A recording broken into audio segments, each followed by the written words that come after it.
Em Romanos 14, nós já fizemos uma introdução sobre unidade, a unidade ameaçada, esse é o tema. E o subtema de hoje, a unidade ameaçada quando não há o princípio do senhorio de Cristo. Quando não há o princípio do senhorio de Cristo. Nosso texto base, como já disse, Romanos capítulo 14, nós já meditamos, falamos mais especificamente até o versículo 3 na semana passada.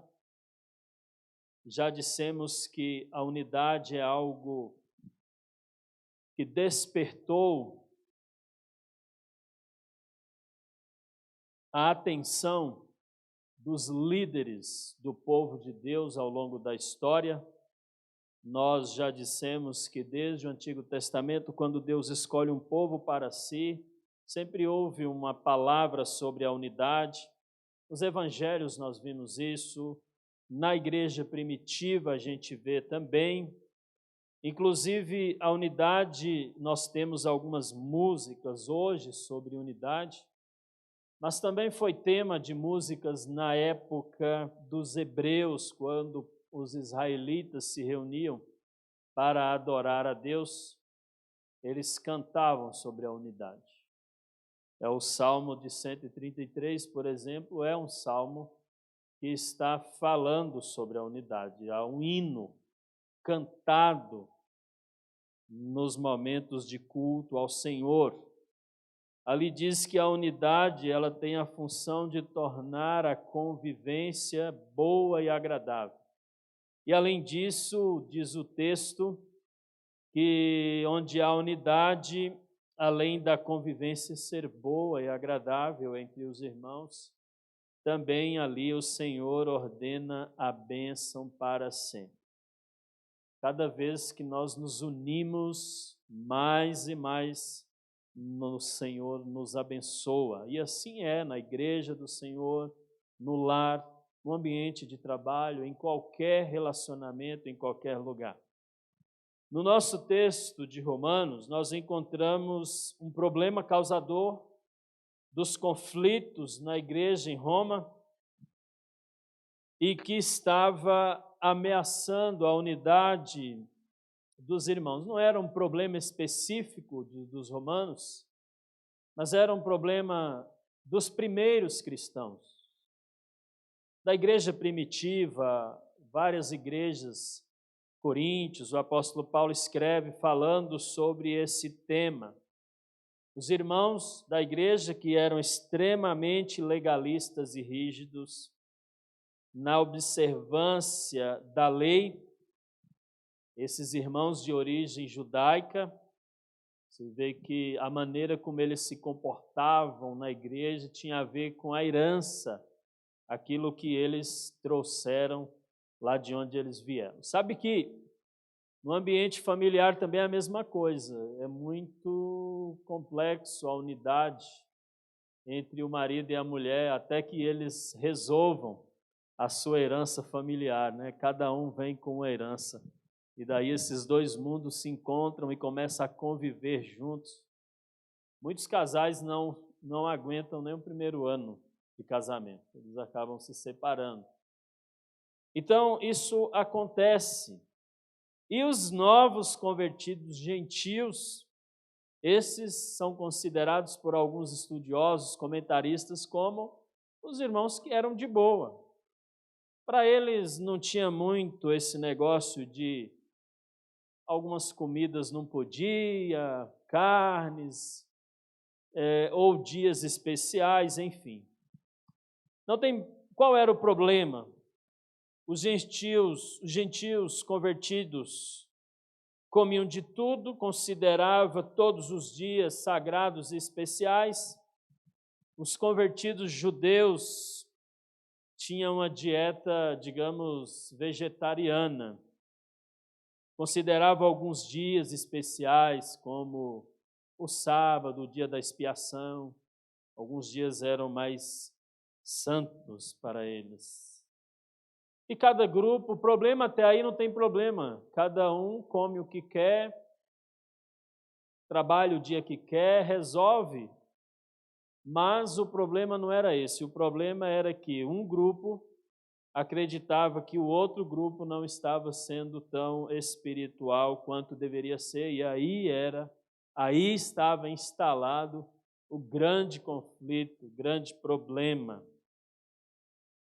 E por causa disso eles começaram a ter os conflitos entre eles. E aí, para ajudar os irmãos, o apóstolo Paulo escreve em Romanos 14 algumas orientações importantes para ajudá-los a manter a unidade. A carta ela é direcionada para os romanos, mas obviamente essas orientações elas servem para todos nós. Todos nós. A todo tempo nós nos perguntamos sobre isso e aquilo, pode, não pode. Nós temos esses questionamentos na nossa mente. E os pastores, muitas vezes, diáconos, líderes, são alvos dessas perguntas. Pastor, pode ou não pode? Nós aprendemos até aqui que é possível, irmãos, numa igreja, os irmãos discordarem em relação a coisas secundárias e ainda assim conviverem unidos. Nós vimos na semana passada, em Atos dos Apóstolos, que Deus mostrou tanto a Pedro como também a Paulo e à igreja primitiva que a comunhão cristã ela não deve ser baseada em alimentos nem dias especiais. O apóstolo Pedro comia com os gentios, daí estava com os judeus e de repente em um momento ele estava agindo com uma certa hipocrisia. Estava lá com os gentios, de repente quando chegavam os judeus ele saía fora. Então Paulo chega e fala assim, que hipocrisia é essa? Conversa com ele e aí, graças a Deus que eles se resolvem, né? Não se divide ali. Nós vimos também que a igreja é constituída de irmãos considerados fracos e irmãos fortes. Um compreende e pratica as verdades espirituais. Esses são os considerados fortes na igreja. O outro ainda não alcançou o mesmo nível de maturidade cristã. Ele ainda está na caminhada. Porém, não deve haver, irmão, atitude de condenação e de desprezo. O texto base do versículo 1 até o versículo 12, as duas palavras que estão sendo observadas aqui é a condenação e o desprezo. Nós termos opiniões diferentes, discordâncias em assuntos secundários não tem problema. O problema é quando nós condenamos, quando nós desprezamos os nossos irmãos. Muito menos dizer que o outro não é espiritual ou imaturo, né?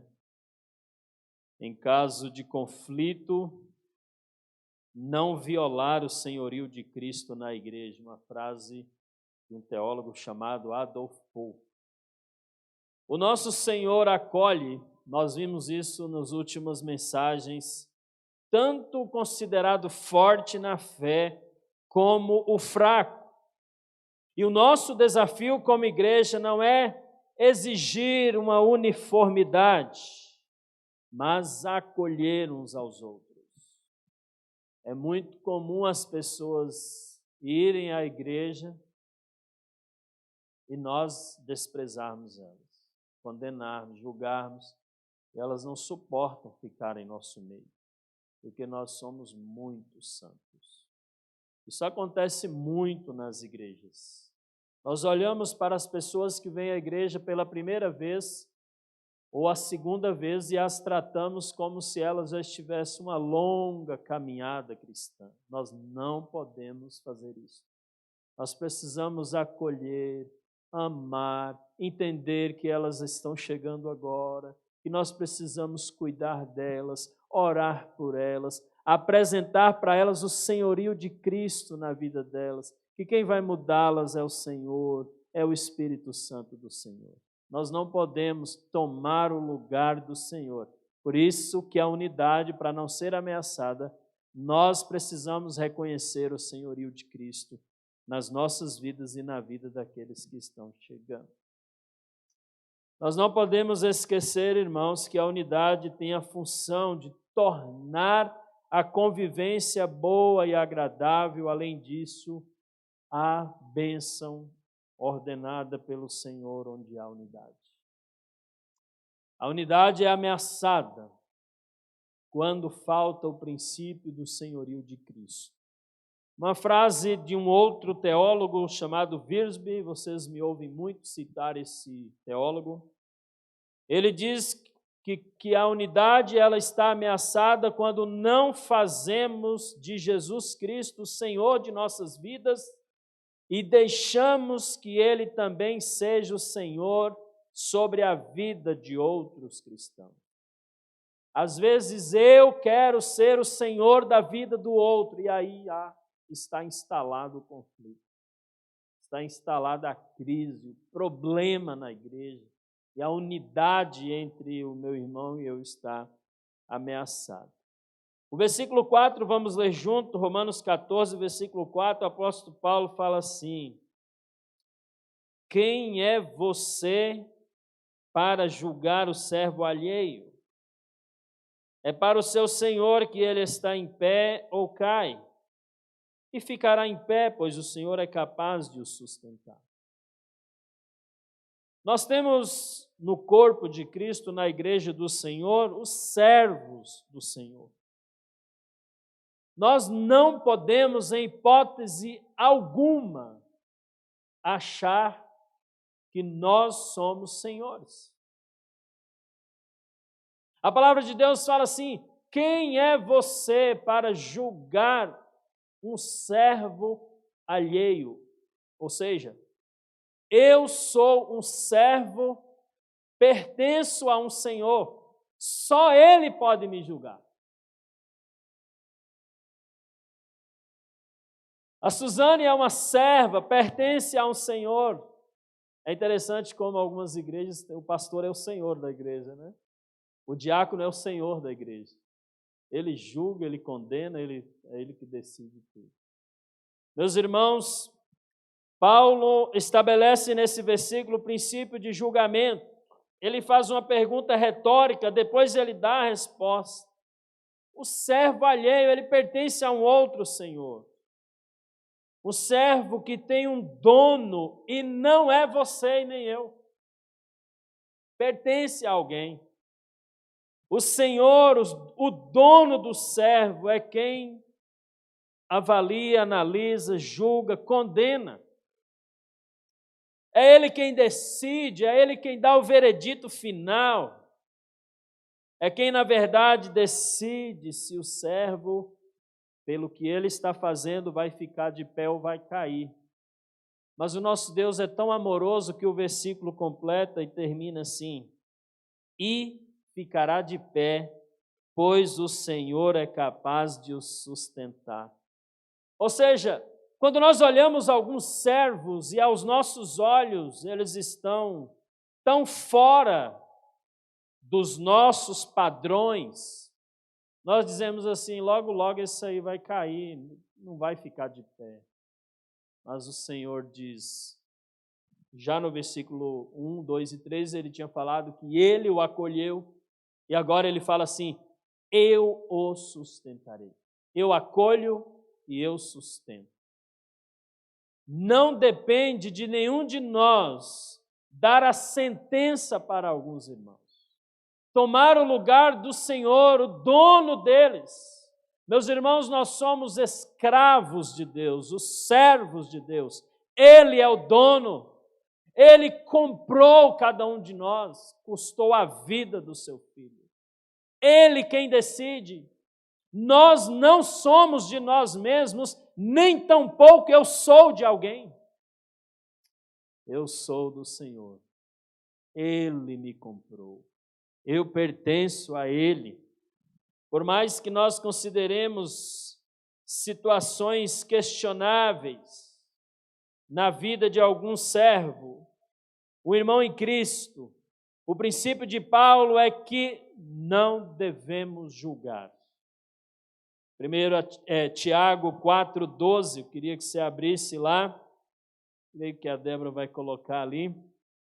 Tiago 4,12 diz assim: há apenas um legislador e juiz, aquele que pode salvar e destruir.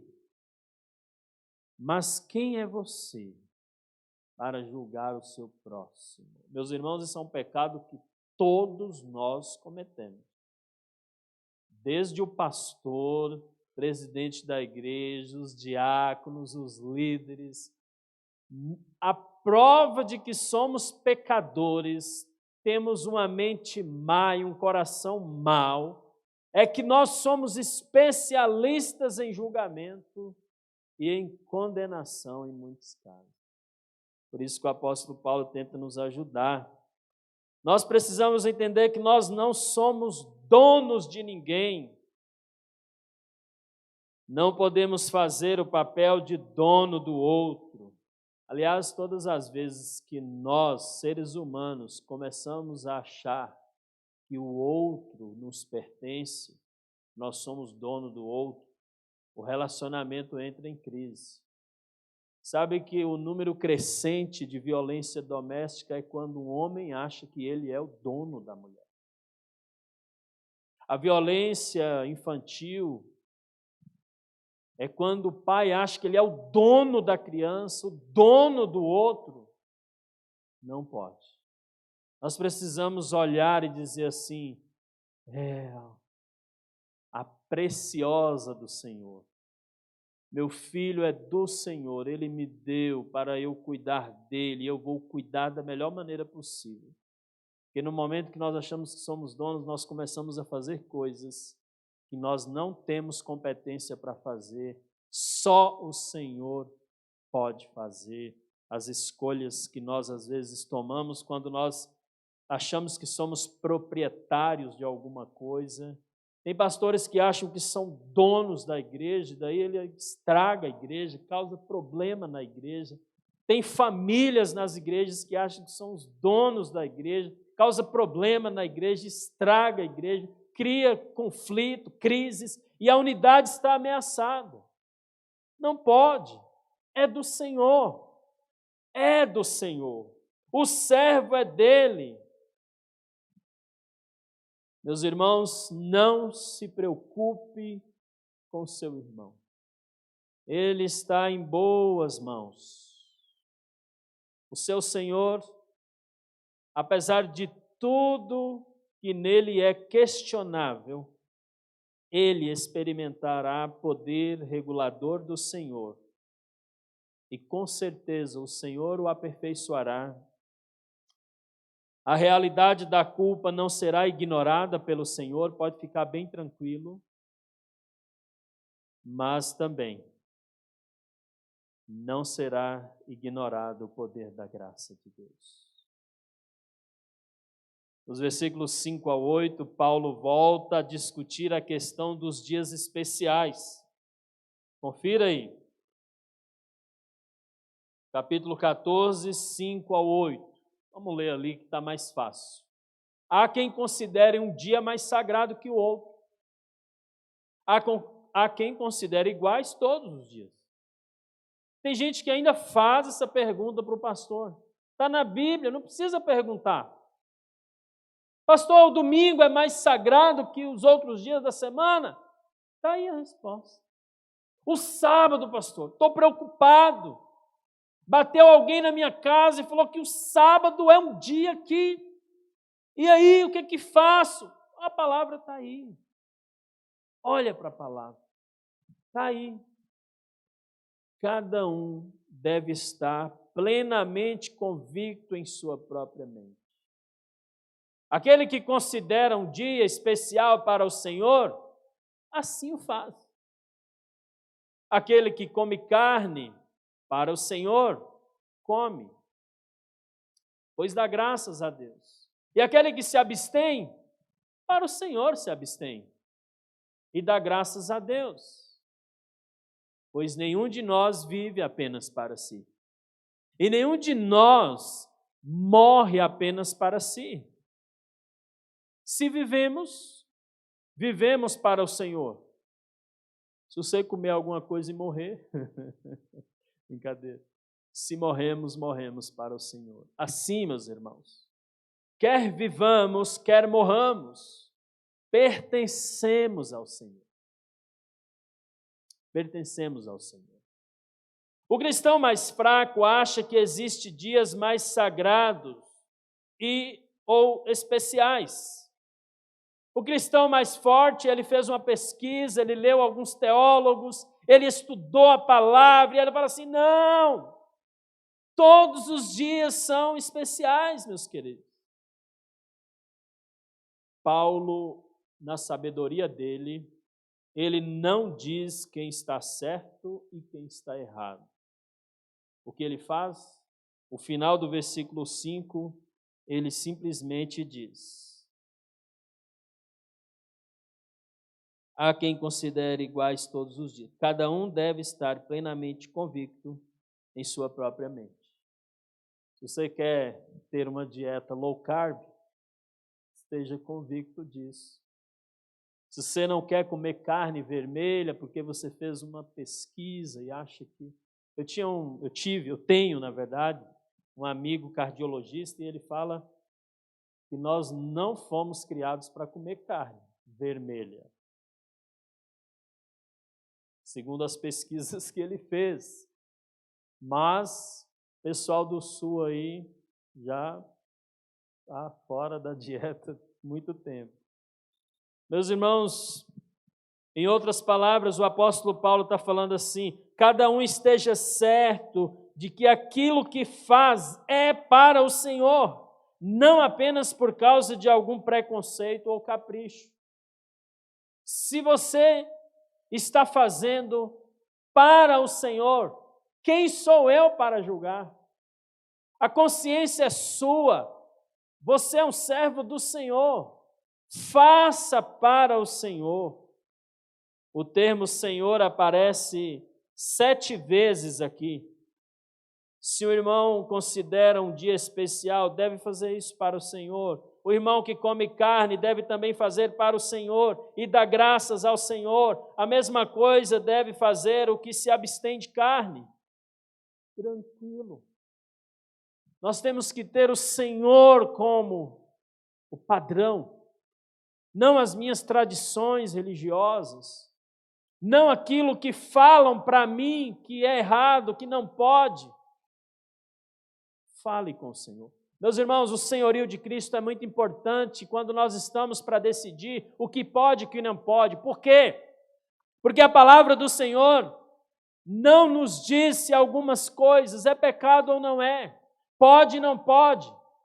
Essas coisas você vai decidir no momento de buscar ao Senhor, no momento em que você reconhece que o Senhor é o seu dono, Ele é o seu rei, você é servo dEle, e você ora e você fala para Ele, e Ele diz para você, fica tranquilo, eu já decidi isso para você, eu já o aceitei assim, eu o sustento.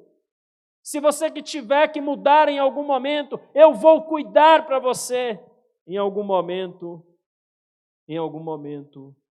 se transformar. Meus irmãos, eu quero ler com você, leia comigo Efésios 2, 2. Efésios 2, 2. Nos quais costumavam viver quando seguiam a presente ordem deste mundo, preste atenção, e o príncipe do poder do ar, o Espírito que agora está atuando nos que vivem na desobediência. Esse é o versículo. Esse versículo foi base para dizer, na época que o rádio foi inventado, que só podia haver uma explicação para, do nada, aquelas vozes saírem ali. O príncipe das potestades do ar. E aí foi, num primeiro momento, os cristãos não podiam ter rádio em casa. O que tem a ver esse versículo com o rádio? Conseguem me dizer? Quem aqui escuta rádio hoje? Eu sou viciado em ouvir rádio, eu ouço rádio quase o dia todo. Os motoristas gostam bastante, né? Dependendo do trabalho que você tem, você fica ali ouvindo rádio. Mas relacionaram o rádio com o príncipe das potestades do ar. Quem é que fala que ouvir rádio hoje é pecado, que o rádio é do diabo? Ninguém fala, mas já falaram. Alguns pastores já proibiram rádio nas famílias. Meus irmãos, vejam que coisa impressionante. A unidade, meus irmãos, estará ameaçada quando queremos ser dono do outro, decidir, quando não permitimos que Cristo seja o Senhor. Interessante uma ilustração na palavra de Deus. Abra para mim, João 21, 15 ao 25. João 21, 15 ao 25. Vamos ler esse texto. Jesus dá uma palavra que os sulistas gostam muito, dá uma mijada em Pedro. Veja o que Jesus diz. Depois de comerem, Jesus perguntou a Simão Pedro: Simão, filho de João, você me ama mais do que estes? Ele disse: sim, Senhor, tu sabes que te amo. Disse Jesus: cuide dos meus cordeiros. Novamente Jesus disse: Simão, filho de João, você me ama? Ele respondeu: sim, Senhor. Tu sabes que te amo, disse Jesus: pastoreia as minhas ovelhas.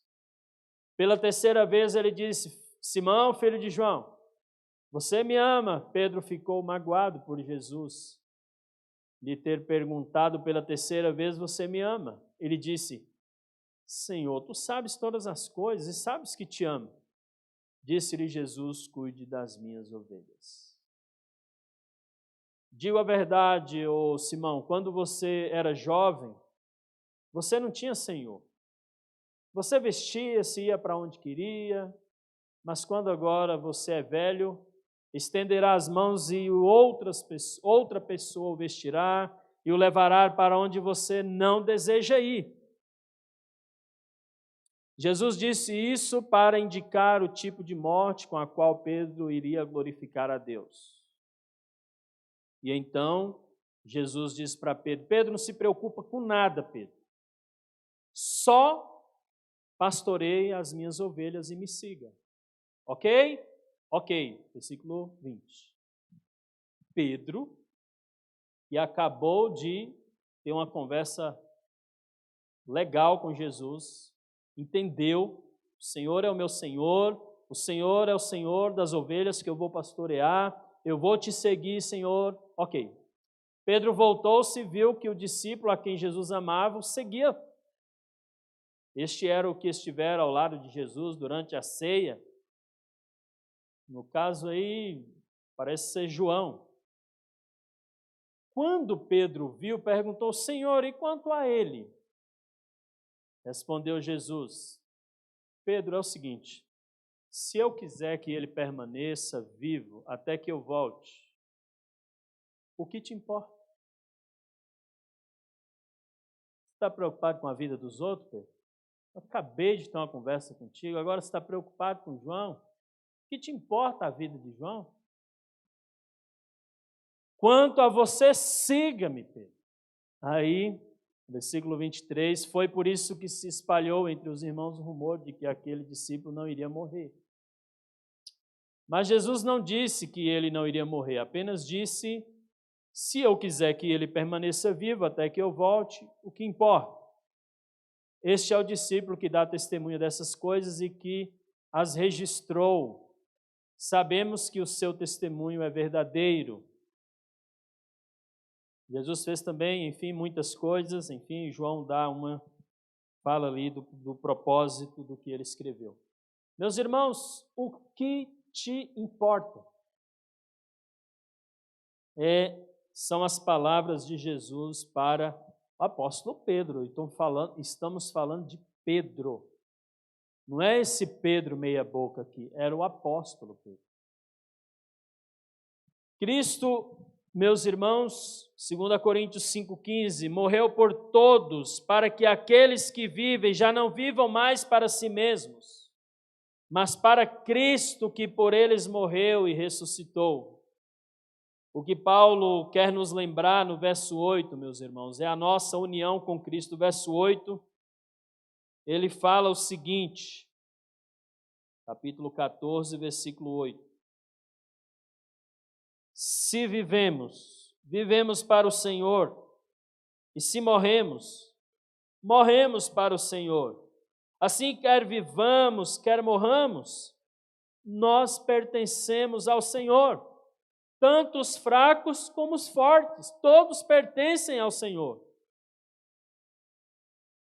Nossa preocupação na vida deve ser se nós e se o nosso irmão está unido com o Senhor. Se nós estamos honrando ao Senhor. Se nós estamos glorificando ao Senhor. Não vivendo para nós mesmos, mas para o Senhor, para as nossas opiniões, não para as nossas opiniões. Nós somos lembrados que em cada experiência que nós tivermos, somos propriedade do Senhor. O máximo que nós podemos dizer é, meu irmão, nós somos propriedades do Senhor. Avalie o que você está fazendo, se glorifica ou não ao seu Senhor. Se você achar que glorifica, se você faz para o Senhor, e não sou eu que vou brigar contigo. Um dia desses alguém me perguntou uma situação, e ela falou assim, olha pastor, alguém me disse para fazer assim, e o pastor disse para fazer assim. Eu disse, olha meu irmão, para você não cair na lábia nem dele nem da minha, peça para o Espírito Santo dizer para você. Ele vai dizer.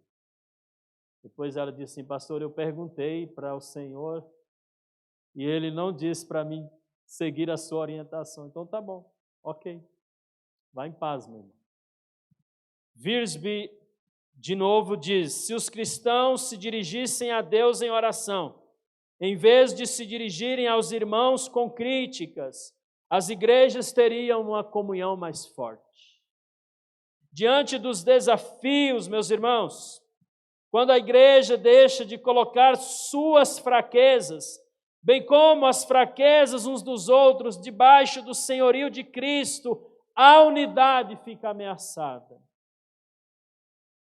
Nos versículos seguintes, fica claro que o domínio de Cristo é supremo e abrange tudo, a vida, a morte e o juízo. Veja bem, leia comigo os versículos 10 ao 12.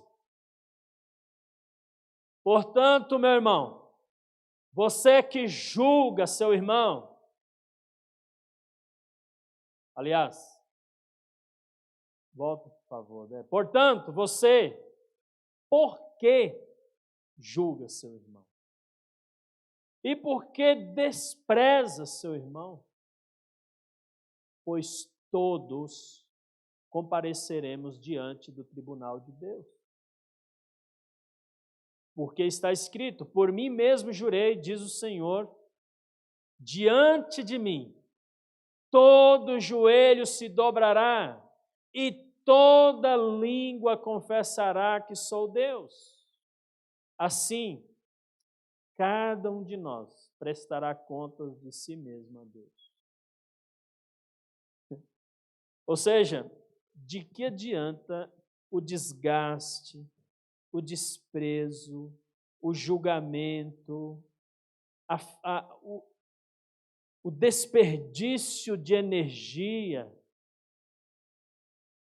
desprezando, avaliando, desprezando algumas pessoas só porque você não concorda com ele?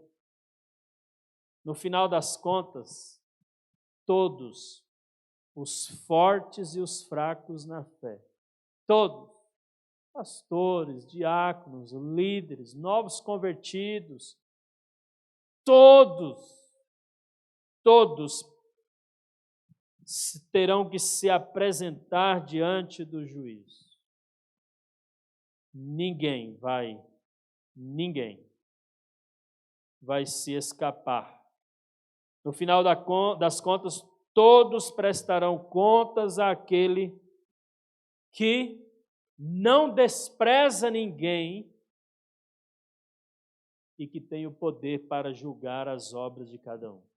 Nenhum de nós, meus irmãos, vamos comparecer perante o Senhor no julgamento final para julgarmos um ao outro.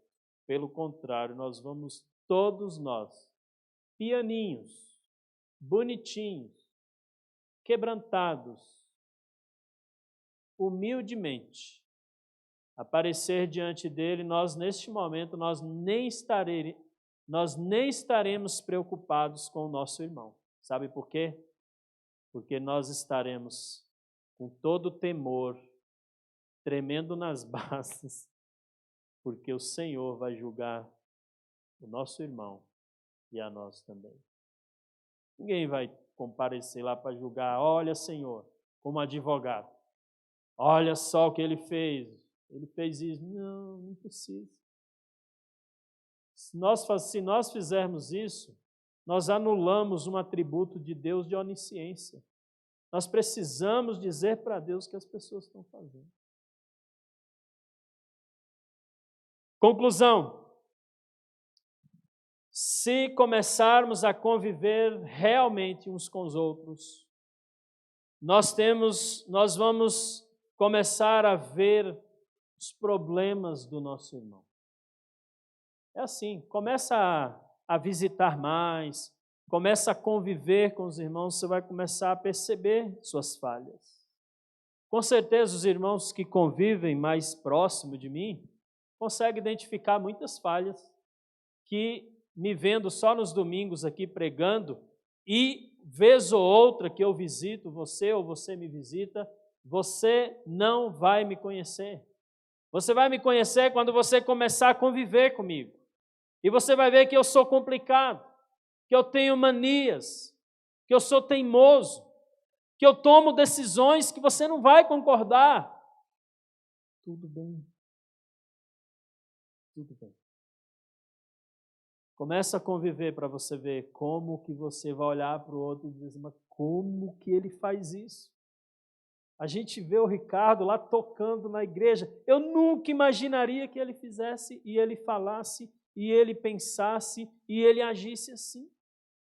Eu vejo esse pastor pregando lá na igreja, eu nunca imaginei que ele tomasse essas decisões, que ele tratasse sua família assim, que ele disciplinasse sua filha assim, que ele agisse assim com seus vizinhos. Nunca imaginei. Porque, meus irmãos, nós somos complicados. E nós não podemos julgar uns aos outros. Nós somos pecadores carentes da graça de Deus. Começa a conviver comigo para você ver. Você vai perceber algumas coisas. Os irmãos que nós na diretoria nos reunimos mensalmente, a gente começa a entender mais ou menos como é o outro, porque a gente convive mais.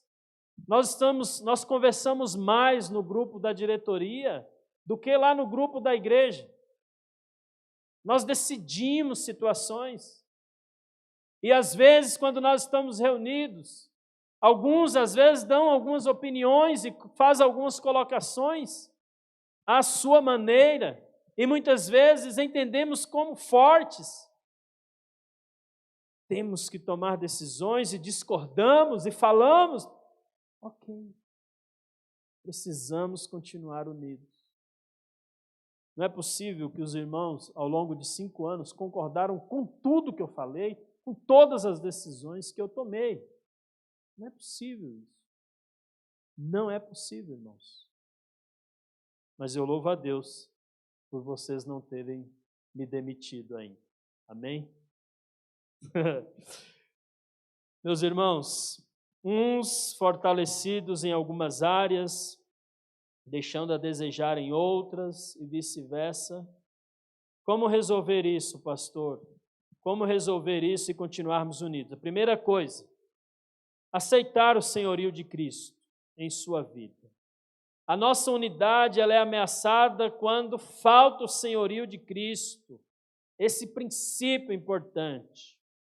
Quando não fazemos de Jesus Cristo o Senhor de nossas vidas e deixamos que Ele também seja o Senhor sobre a vida de outros cristãos, eu não consigo conviver com o outro. Obedecer ao Senhor fielmente, nós não precisamos ficar preocupados em prestar contas sobre ninguém mais, além de nós mesmos ao Senhor. Ele é o Senhor, o justo juiz, nós somos servos, nada além disso. Já viu um escravo dando ordem para outro escravo? Nunca. Soldado lápido dando ordem para outro. Não, né? Tem uma hierarquia. Meus irmãos, quem aqui já ouviu falar de Charles Spurgeon? Vários irmãos já ouviram. Quem já ouviu falar de Joseph Parker? Esse é um pouco menos conhecido, mas eram amigos na época. Um teólogo também, pregador. Na época, os melhores pregadores da época, os mais famosos da época, eram amigos, pregavam nas igrejas um do outro, homens de Deus, considerados homens de Deus. Homens respeitados pela mídia da época, inclusive, Spurgeon e Parker. Eles tinham um ministério compartilhado, um pregava na igreja do outro, e foi uma bênção durante algum tempo. Mas, até que em um momento do ministério, eles tiveram um desentendimento que chegou, inclusive, a ser manchete dos jornais da época. Sabe o que aconteceu? Spurgeon descobriu que Parker frequentava teatro. Brigaram. Você não prega mais na minha igreja, você vai no teatro. A gente dá risada porque o mundo mudou muito. Mas, assim, quando eu me converti, eu fui proibido de ir ao cinema. Eu fui e depois tive que confessar. Quase fui disciplinado na igreja. Ir ao cinema. Tem alguns pastores que até hoje dizem que é proibido ir ao cinema. Mas Parker, por sua vez, teve um desentendimento com Spurgeon. Sabe por quê? Spurgeon, que considerava Parker um não espiritual por ir ao teatro, fumava charuto. Parker olhou e disse assim: você não prega mais na minha igreja, você fuma charuto, o que é isso? Meu irmão, eu não estou dando ideia para você sair por aí fumando. Lembre-se do senhorio de Cristo. Mas é muito comum nas igrejas americanas terem fumódromo. Os irmãos terminam o culto e vão para o fumódromo, eles vão fumar charutos e aí por aí vai. É pecado? Não pergunte para mim. Spurgeon, príncipe dos pregadores, exemplo para muitos pregadores ao longo da história.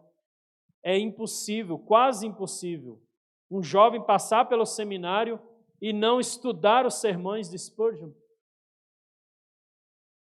Fumava charuto, ficou preocupado com o irmão que ia no teatro e os dois brigaram e aí não teve mais unidade entre eles. Eu gosto dos dois. Spurgeon acusou Parker de não ser espiritual, pois ia ao teatro. Mas o curioso é que ele fumava charutos, prática condenável por muitos cristãos e continua sendo condenável até hoje. Quem aqui acha que fumar charuto é pecado? Ninguém levantou a mão, né? Mas deixa você encontrar um pastor fumando charuto uma hora dessa, eu quero ver o que você vai pensar. É condenável. Quem deles estava certo? Vamos tentar decidir aqui? Quem estava certo? Spurgeon ou Parker? Quem estava certo? Quem estava errado? O que ia ao teatro ou o que fumava charuto? São assuntos com certeza questionáveis. A pergunta é: será que dá para discordar, porém sem desunir? Será que dá? A unidade é ameaçada, irmãos, quando falta o princípio do senhorio de Cristo, quando não fazemos de Jesus, de novo essa frase, e aí eu quero encerrar com essa frase, depois dela eu vou orar.